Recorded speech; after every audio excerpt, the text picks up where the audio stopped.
Meus irmãos, graça e paz a todos, estamos aqui para mais uma super dica de leitura dessa obra que eu já fiz o review dela, mais um review curto, né? De 17 minutos, há 4 anos atrás. E o canal estava no começo, tá? Eu não tinha tanta experiência em fazer reviews de obras, então foi uma pequena pincelada que eu fiz dessa obra, um review, como eu falei, curto, né? Muito curto, de 17 minutos, aonde eu mostro o sumário, mas não dou muitos detalhes. Mas nesse review agora, eu estarei dando detalhes dessa preciosidade, que é uma obra, gente, que é fundamental para aqueles que estudam o Novo Testamento, principalmente como funcionava ali a igreja, como eram estabelecidas as lideranças, né, e as suas funções, quais eram de fato as funções do presbítero, segundo o modelo da igreja primitiva, as funções do evangelista, do apóstolo, enfim. Então, se você quer conhecer de forma profunda, as formas de liderança ou lideranças na igreja primitiva, essa é a obra. A Igreja dos Apóstolos, conceito e forma das lideranças na igreja primitiva, do Carlos Alberto Ribeiro de Araújo. Carlos Alberto Ribeiro de Araújo. Ele é um doutor, né? Daqui a pouquinho eu vou mostrar o currículo dele.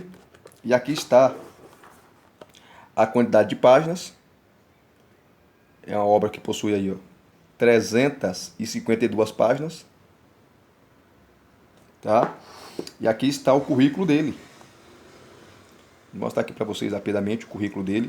O camarada tem um currículo espetacular, tanto na área teológica como também na área secular, né? Aqui, ó, Carlos Alberto Ribeiro de Araújo possui grau de bacharel em teologia pelo Seminário Teológico Batista do Sul, do Brasil, que é um dos maiores seminários do Brasil, né? Os maiores e melhores, esse Seminário Batista do Sul. Ele é bacharel em biomedicina pela Unirio, mestre em teologia pela PUC Rio e PhD, né? que PhD é o doutorado, né? PhD em História Comparada pela Universidade Federal do Rio de Janeiro, a UFRJ. Suas teses em teologia e história tratam dos manuscritos hebraicos da Torá. Como professor e escritor, escreveu, além da presente obra, a gramática hebraica e os pergaminhos da Torá do Museu Nacional da UFRJ.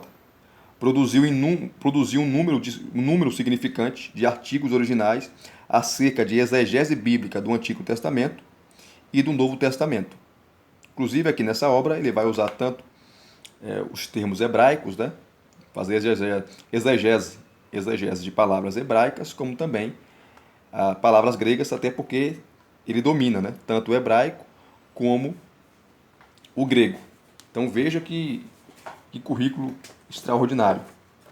E você vai ver que o camarada ele fez uma pesquisa exaustiva e profunda sobre como funcionava a igreja ali no período, ou como funcionava as lideranças no período que a igreja iniciou.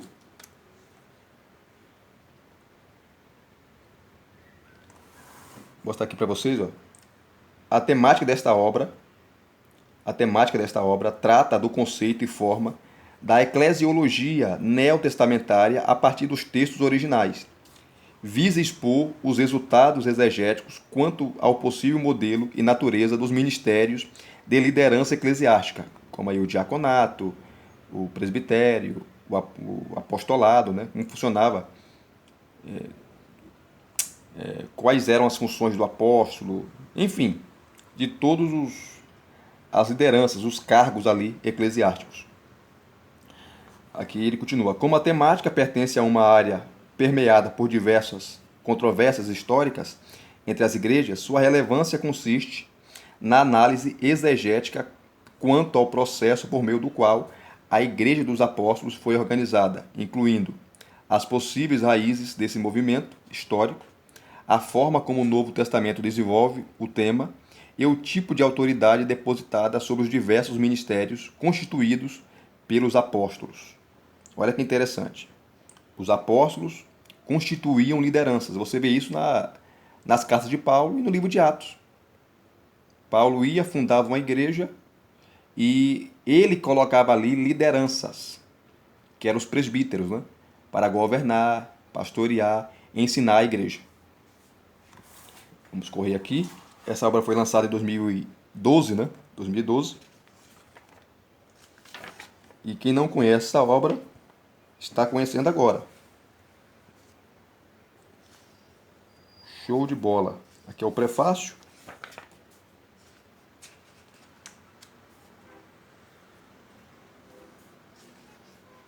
O prefácio também é importantíssimo, né? É rápido. Mas não vai dar para ler. Onde ele traz informações maravilhosas aqui já no prefácio. Aqui está o sumário. Aqui tem um prefácio, né? O capítulo 1, a Igreja de Jesus Cristo, onde ele trabalha um pouquinho aqui o retorno à Igreja de Jesus Cristo. Aí ele fala um pouco da Reforma Protestante, o protestantismo e a sedução pelo poder temporal, a reforma da reforma, as lideranças eclesiásticas contemporâneas, a porta aberta por Deus. Hoje nós temos vários tipos de modelo de governo da igreja. Vários tipos. Você tem o modelo, ele vai falar aqui na obra, episcopal, presbiteriano, congregacional e outros modelos, né? Outros modelos. E tem modelos que são mais complicados, como o modelo episcopal, né? Porque aí tem líderes que ficam no poder até a morte.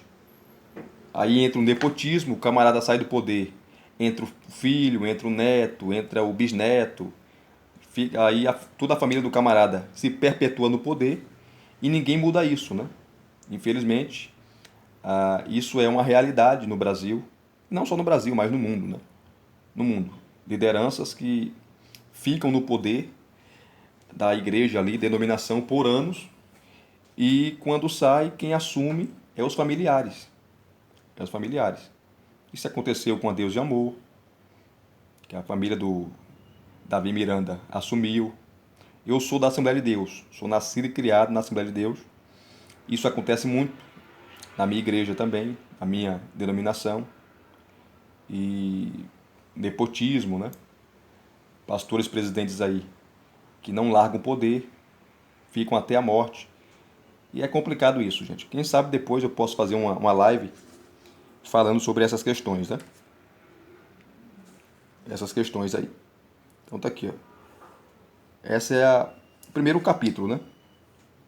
A Igreja de Jesus Cristo. E aqui os subtópicos, né? Os pontos que o doutor Carlos vai tratar. Depois, você tem aqui o conceito neotestamentário da igreja. O conceito neotestamentário de igreja. O que o Novo Testamento fala. Aqui ele vai trabalhar o grego, né? De forma espetacular. Se você não tem muito conhecimento do grego, tá? Elias, eu não conheço, eu sou um leigo, fique tranquilo. Que ele traz aqui as palavras gregas e ele já traz a tradução, né? A tradução, a transliteração, enfim. Então fique tranquilo que você, mesmo não tendo conhecimento, você pode adquirir essa obra que você vai entender perfeitamente aquilo que ele está abordando. Então, qual é o conceito neotestamentário de igreja? Você pode pausar aí para ler. Ó. Vai trazer a etimologia da palavra igreja, ó, as assembleias gregas, assembleias veterotestamentárias, assembleias neotestamentárias, porque a palavra igreja, eclesia, traz esse conceito, né, de assembleia, reunião. E ele vai explicar de forma bem detalhada. Significados do termo igreja. Olha aqui. Ó. E a igreja é instituição divina, né? A igreja, corpo de Cristo, rebanho universal de Deus, que é pastoreada e conduzida pelo Supremo Pastor Cristo Jesus. Vamos correr aqui. O capítulo 2, ele vai tratar sobre os discípulos. Um povo chamado para ministrar. Aí vem as capacitações divinas. Ele vai falar sobre as lideranças, né? Que Deus levanta para conduzir seu povo, para pastorear o seu povo. Que ele continua. Um povo chamado para ministrar no mundo. Você pode pausar para ler. Depois, um povo chamado para viver em unidade. A origem dos ministérios de liderança. Que interessante, ele vai trabalhar desde os primórdios, né? Ali a eleição dos diáconos, em Atos capítulo 6. Ele vai trabalhar sobre cada função, a função do apostolado, o apóstolo, o presbitério, o diaconato, o evangelista, enfim. Ele trabalha todas essas questões. Depois você tem aqui, ó, a democracia na comunidade palestina e gentílica, a diaconia geral de todos os crentes. Todos os crentes são diáconos, porque o diácono é aquele que serve, né? Então todos nós, a Igreja de Cristo, somos diáconos, porque nós servimos a Deus e à Igreja. Então, a diaconia geral de todos os crentes, e tem os diáconos, que são chamados para exercerem certas funções específicas, ou funções específicas, que ele também vai trabalhar aqui, que é o diácono, como um cargo, né, como uma função, como ofício. É a parte 5, né, do capítulo 2. Depois vem o capítulo 3, pastores e supervisores. Pastores e supervisores. Pastores e supervisores. Aqui ele vai trazer os conceitos, o episcopado, o episcopo, o episcopado de Jesus Cristo. Ele vai explicar em detalhes essas questões. Depois o ministério pastoral, ó, o estabelecimento de pastores. Vamos pausando para vocês lerem. Depois o exercício do ministério episcopal. O exercício do ministério episcopal. A liderança pastoral primitiva. A ética do ministério pastoral. Gente, que livro. Que livro. Depois ele vai tratar no capítulo 4 aqui, ó, pastores auxiliares. Eu vou correr por causa do tempo, tá? Vou acelerar aqui. Pastores auxiliares. Aqui os conceitos, ó. Vão pausando aí para vocês lerem. Os conceitos.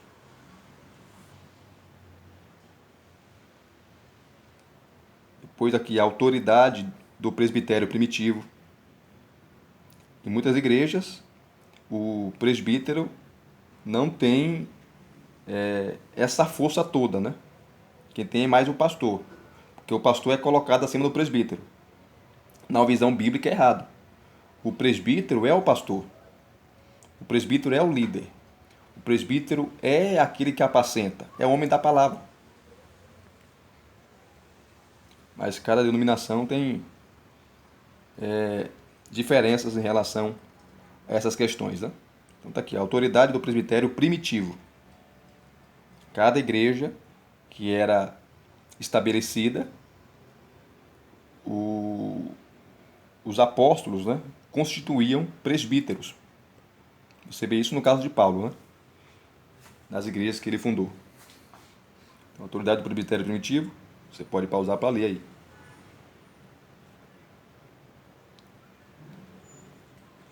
O camarada aborda todas essas questões aí maravilhosas. Depois, ó, o capítulo 5, ele vai trabalhar apóstolos, profetas, evangelistas e mestres, que é o texto lá de Efésios 4:11, né?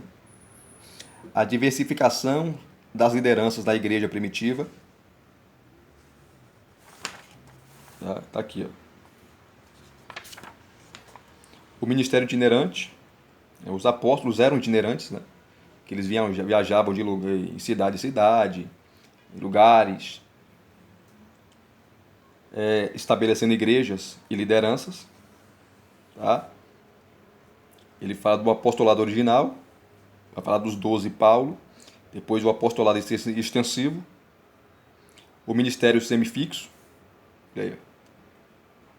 evangelistas, profetas, vocês estão vendo aí. Depois o ministério fixo. Vamos pausando para vocês lerem. Forma de estabelecimento das lideranças auxiliares. Você tem um capítulo 6 agora aí, que é o penúltimo capítulo, que são os diáconos. Os conceitos, o estabelecimento do diaconato na igreja, o perfil dos diáconos primitivos, as mulheres cristãs e o diaconato. Isso aqui é muito polêmico, né? Que tem igrejas que consagram ou separam diaconisas, tem igrejas que não, que é contra. Essas questões também aí. Vamos pausando para vocês lerem aí. E o capítulo 7, que é o último, ele vai falar sobre chamados para servir.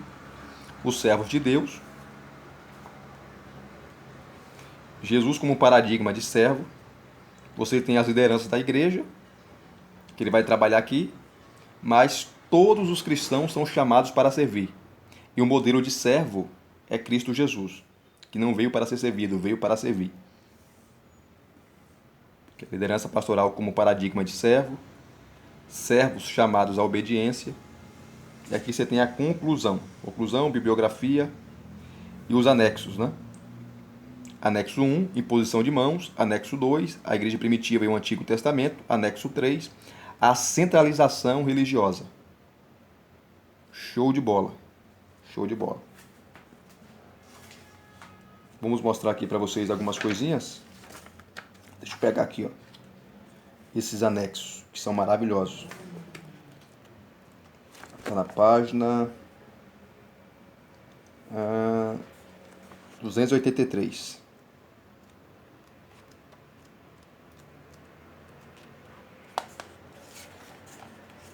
Está aqui, ó. Anexo 1, imposição de mãos, que é bíblica, né? Tanto do Antigo Testamento,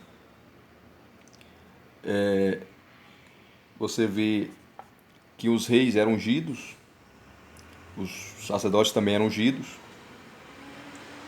e além de ungir, era imposto sobre eles as mãos. As mãos. Inclusive, quando Josué foi escolhido por Deus para ser sucessor de Moisés, Moisés chama Josué e impõe sobre ele as mãos. As mãos. Então, ele vai falar aqui um pouquinho, ó, sobre essa questão, a imposição de mãos. Os sacerdotes da antiga aliança, quando pegavam um animal, eles colocavam e punham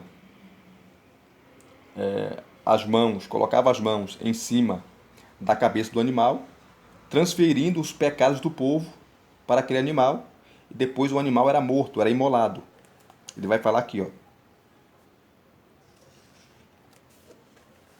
Ele vai falar, usando os termos gregos, os termos hebraicos, tá?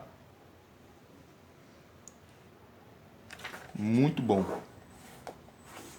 Depois você também tem a impetração da bênção, onde só os sacerdotes levantavam a sua mão, principalmente as suas mãos, principalmente o sumo sacerdote, né? Levantava as suas mãos, abençoando o povo. Você tem aquela famoso texto de Números, né?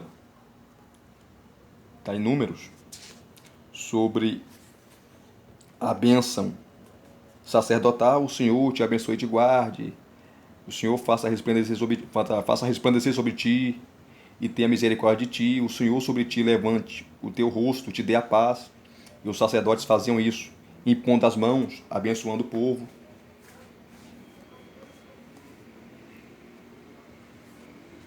Então ele vai trazer aqui vários textos do Antigo Testamento que envolvem a imposição de mãos. Eu estou correndo por causa do tempo, tá, gente?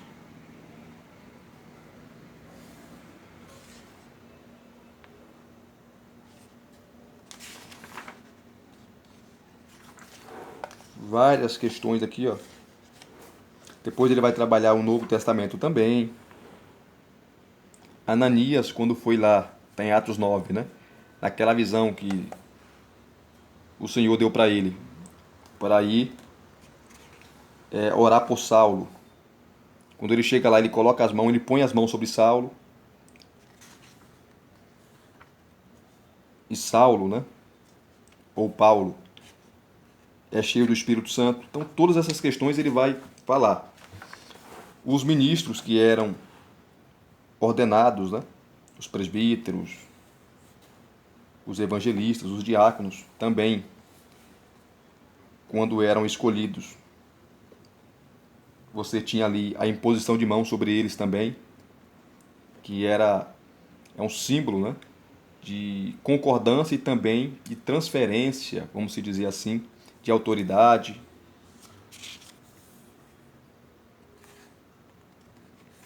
Então, deixa eu só voltar aqui um pouquinho para vocês verem.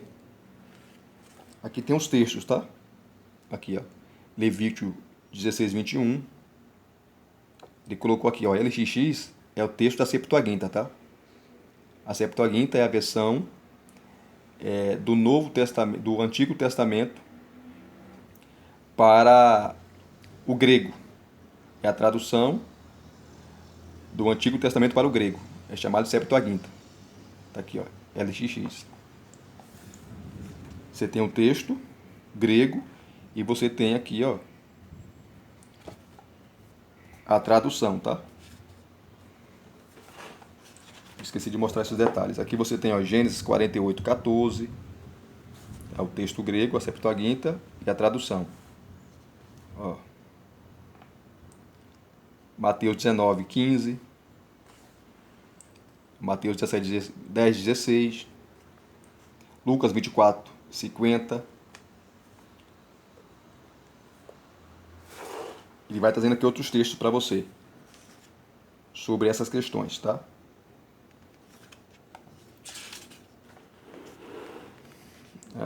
Praticamente aí todas as referências, né? Sobre a doutrina da imposição de mãos. É maravilhoso. Aqui no Novo Testamento.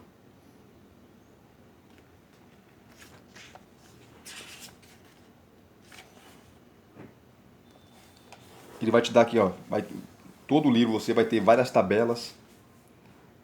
Ele mostrando essas tabelas. Que fica muito mais fácil você compreender. Aqui você tem essa tabela, ó, que explica, né? Você tem os versículos no Novo Testamento, no Antigo Testamento, explicando, né? Os significados aí da imposição de mãos, que era a impetração de bênção, transferência de autoridade, tá? Isso depende do contexto. Muito bom. Também em relação à cura, né? Quando ia orar pelos doentes, você vê que os apóstolos colocavam a mão, Jesus fazia isso, né? Em relação também ao derramamento do Espírito Santo, como aconteceu lá em Atos, capítulo 19, ali, quando Paulo estava em Éfeso, Paulo impõe as mãos e eles recebem o Espírito Santo. Ordenação ao ministério de liderança. Você também tem a imposição de mãos. Aqui estão os textos. Ó. Olha os textos aqui. Então, você tem aí a doutrina da imposição de mãos, que tinha vários significados, né?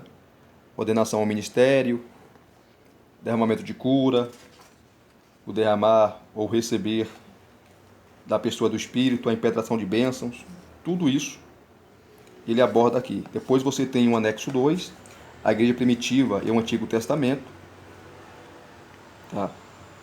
Que ele vai trabalhar o documento deuteronômico. Meu, é uma obra fora de série. Tá? Escorri aqui porque o tempo ruge. Né? Depois você tem aqui, ó. Ele traz muita informação. A teocracia como democracia no Antigo e Novo Testamento. O anexo 3. A centralização religiosa. Os documentos presentes na Torá. A obra sacerdotal.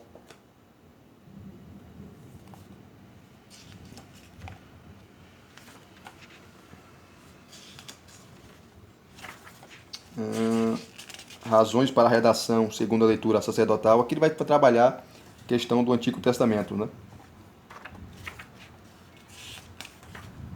Porque tem gente que defende que teve vários escritores, ali o Pentateuco, né? Não foi escrito por Moisés, teve vários escritores. Ele trabalha essa questão aqui rapidamente.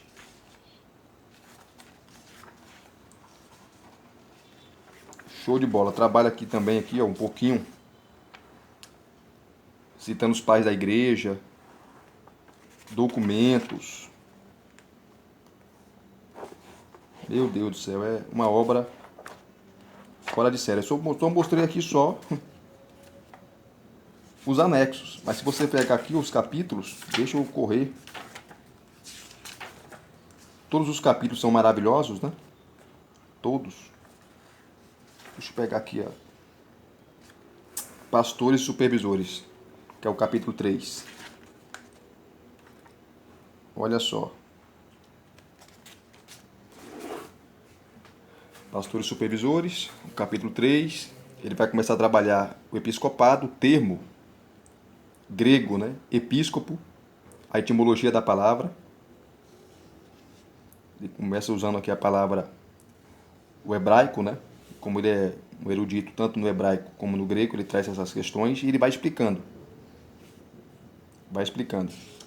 De uma maneira fácil que você vai compreender. Aqui, ó. Episcopo.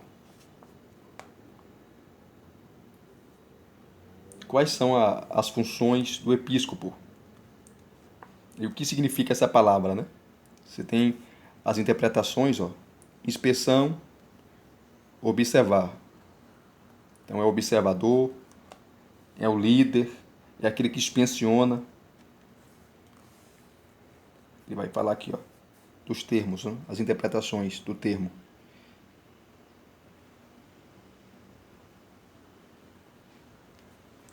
Episcopo.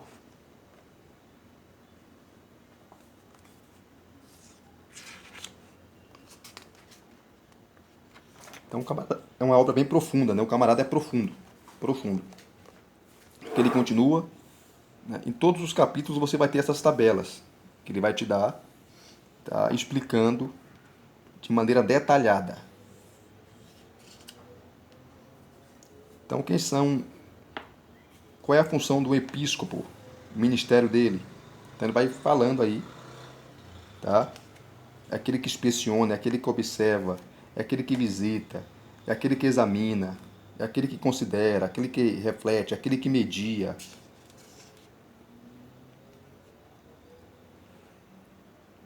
Ó, supervisor, inspetor, enviado.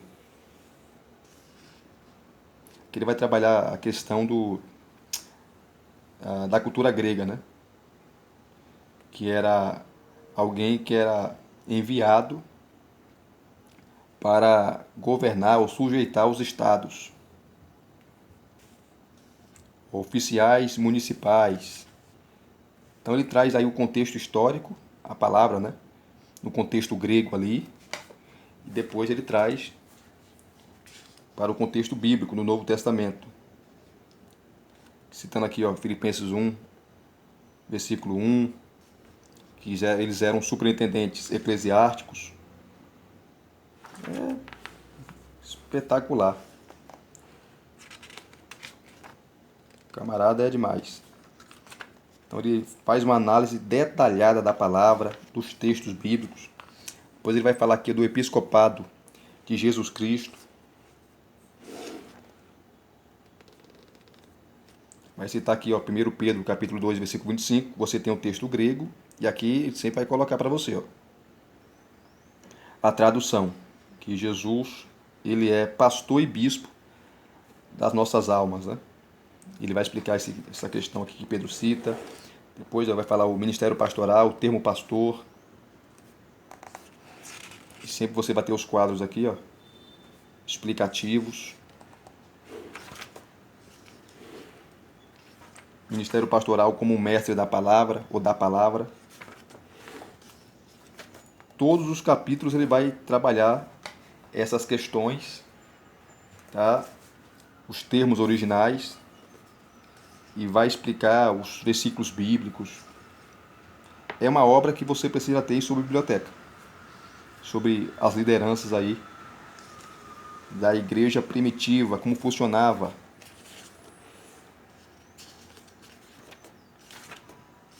Ó, bem exaustivos. Esses quadros você, como eu falei, aprende bastante com eles, porque o tempo todo ele vai citando e vai explicando os termos e vai te dando esses quadros aqui para você compreender melhor. Tá? Meu Deus, é muita coisa.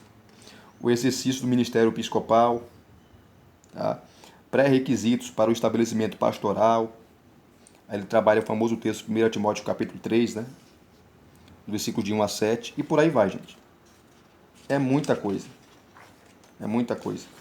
Então, todos os capítulos são bem exaustivos. Todos. Quem sabe eu posso até fazer o segundo vídeo dessa obra mostrando mais detalhes para vocês. Se vocês gostaram dessa dica, deixe aqui os seus comentários, deixe o seu like, se inscreva no canal se você não é inscrito e acione o sininho para receberem todas as notificações, tá certo? Graça e paz a todos mais uma vez. Deus em Cristo vos abençoe. Até as próximas indicações.